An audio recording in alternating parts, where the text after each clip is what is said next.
Les secrets fascinants de Jules César. Révélés, d'accord. Laissez-moi vous emmener dans un voyage épique, tout droit vers la Rome antique. On va parler de Jules César, l'une des figures les plus légendaires de l'histoire. Imaginez-le comme le joueur le plus puissant. César n'est pas né dans la grandeur, il a dû se battre pour l'obtenir. Il venait d'une vieille famille romaine, mais les temps étaient durs. Rome était en plein chaos politique, et César a dû être intelligent, courageux et, honnêtement, un peu impitoyable pour survivre.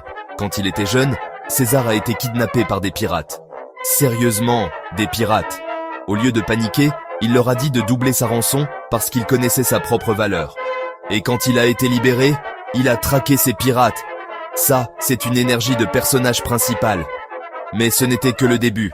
César a gravi les échelons de la politique romaine, charmant les gens avec ses mots et gagnant des batailles grâce à son génie. C'était un brillant général, menant son armée de victoire en victoire, surtout en Gaule, ce qui est aujourd'hui la France. Chaque victoire le rendait plus populaire, et cela a rendu certaines personnes à Rome très nerveuses. Le grand moment, quand il a traversé le Rubicon. C'était la façon de César de dire « Je suis à fond, pas de retour en arrière ». Il a marché sur Rome, a déclenché une guerre civile et a finalement pris le contrôle de tout. Il s'est déclaré dictateur à vie. Certains l'aimaient, d'autres, pas tellement.